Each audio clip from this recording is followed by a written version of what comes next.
As we know that COCl3 और ammonia के कुछ एक संकुल यौगिक बनाए जिनके आधार पर कोवलेंट कंपाउंड में बॉन्डिंग को समझाया जा सकता है। COCl3 और अमोनिया के जो कॉम्प्लेक्स कंपाउंड बनाए उनमें से मेन है COCl3.6NH3, COCl3.5NH3, .H2O, COCl3.5NH3, COCl3.4NH3। इसकी दो फॉर्म थी, फर्स्ट वायलेट और second green, and last is COCl3.3NH3। Werner ने जो ये कॉम्प्लेक्स कंपाउंड बनाए, इन कॉम्प्लेक्स कंपाउंड के बेस पे कोवलेंट कंपाउंड की स्ट्रक्चर और बॉन्डिंग को समझाने के लिए एक सिद्धांत दिया जिसे वर्नर थ्योरी के नाम से जाना जाता है। इसके मेन पॉइंट्स ये हैं। धातुओं की दो प्रकार की वैलेंसीज होती हैं जिन्हें प्राइमरी और सेकेंडरी वैलेंसी कहा जाता है। प्राइमरी वैलेंसी किसी मेटल के ऑक्सीडेशन नंबर को रिप्रेजेंट करती है, और जैसा कि हम जानते हैं ऑक्सीडेशन नंबर पॉजिटिव चार्ज होते हैं, इसलिए ये वैलेंसी हमेशा नेगेटिव आयंस द्वारा बैलेंस होगी।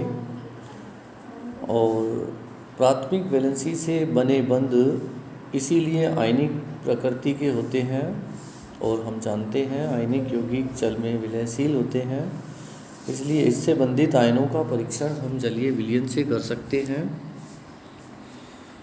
नेक्स्ट, किसी धातु की सेकेंडरी वैलेंसी डेफिनेट होगी, निश्चित होगी, जो उसकी कोऑर्डिनेशन नंबर के बराबर होती है। कोऑर्डिनेशन नंबर किसी कॉम्प्लेक्स कंपाउंड में सेंट्रल मेटल आयन द्वारा बनाए गए नंबर ऑफ कोवलेंट बॉन्ड्स के बराबर होगी। जनरली 4 और 6 देखी जाती है। Next, secondary valency secondary valency से सेंट्रल मेटल आयन और से जुड़ने वाले जो लिगेंड्स हैं, जो न्यूट्रल मॉलिक्यूल एटम और नेगेटिव आयन्स हो सकते हैं, जो सेंट्रल मेटल को इलेक्ट्रॉन डोनेट करते हैं, इलेक्ट्रॉन युग्म देते हैं।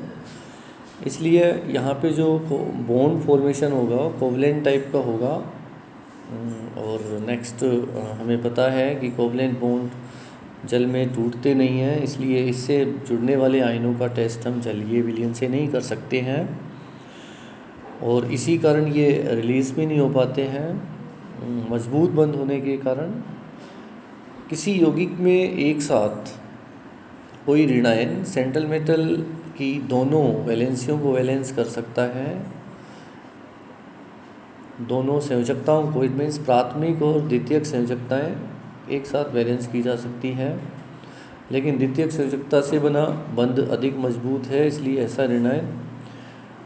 ऐसा आयन या लिगेंड जल में मुक्त नहीं होता है, इस कारण उसका टेस्ट जलीय विलयन से नहीं किया जा सकता है।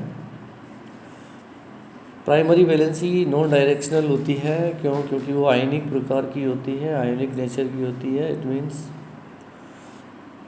आयनिक बॉन्ड नॉन डायरेक्शनल होते हैं, so primary valency is non directional, एडिशीय प्रकार की होगी। और सेकेंडरी वैलेंसी रिजिड और स्ट्रॉन्ग और डायरेक्शनल होगी। कोवलेंट बॉन्ड डायरेक्शनल होते हैं, एक अणु सूत्र से अलग अलग यौगिक प्राप्त किए जा सकते हैं, जो आइसोमेरिज्म को शो करता है। इस आधार पर वर्नर ने बताया कि संकुल यौगिक समावयवता प्रदर्शित करेंगे।